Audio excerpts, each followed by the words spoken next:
We have 13 patients in intensive care, most of them on ventilators. And we have around 100 premature babies in Gaza City's hospitals whose lives are in serious risk, because these premature babies can't be in any way without electricity, as the incubators that regulate their temperature and oxygen will stop completely. We also have 350 dialysis patients who will be at serious.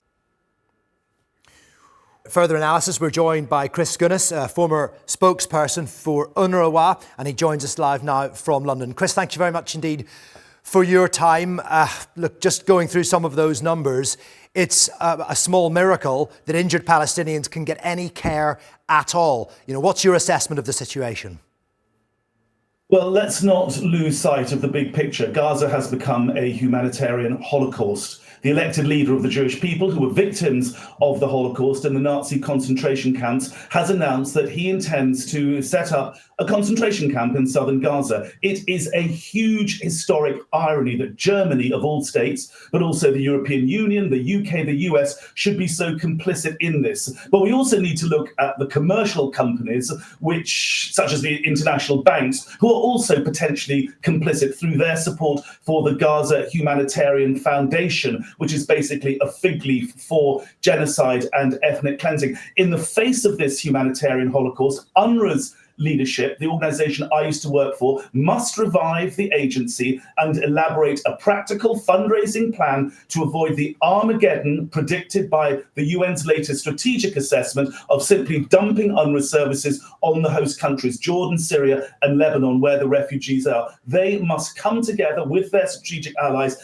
and establish a committee to support UNRWA's fundraising efforts, because as you're quite rightly reporting, the hospital system, the health system is in complete free fall. 150 children are born every day in Gaza. There are simply no anaesthetics for women having caesarean sections. Women are simply being sliced open when they need caesareans. Every mother, every woman, every girl, everyone in the world needs to think about the implications. Women giving birth by caesarean section without anaesthetic. It is a disgrace. The world should hang its head in shame.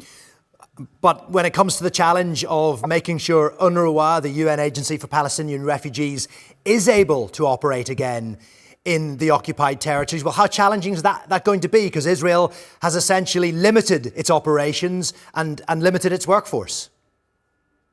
Look, it's a question of political will. If the Americans, the European Union, the main donors who support the state of Israel decided this afternoon that they wanted UNRWA to be up and running in the Gaza Strip, it would happen by tomorrow morning. The fact is, UNRWA has a huge system of warehouses, thousands of staff, it has food distribution centres, it has the list of people. I mean, what we're seeing now is the Gaza Humanitarian Fund, whose leader has actually admitted it doesn't have the frameworks to make sure that Hamas and other militant groups are not getting hold of this aid.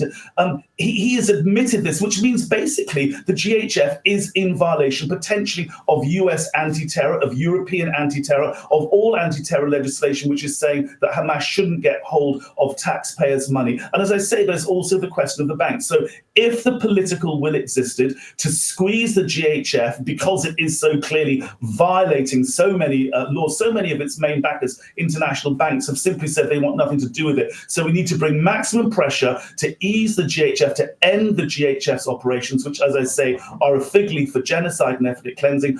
UNRWA, which, as the Secretary General of the UN, Antonio Guterres, has said, is the backbone of any humanitarian response. And as I say, if the major donors wanted to put pressure on Israel to make that happen, it could do so in a heartbeat. It's a passionate plea, Chris, for the people of Gaza. We thank you very much indeed for coming on the programme. Appreciate you joining us on the News Hour.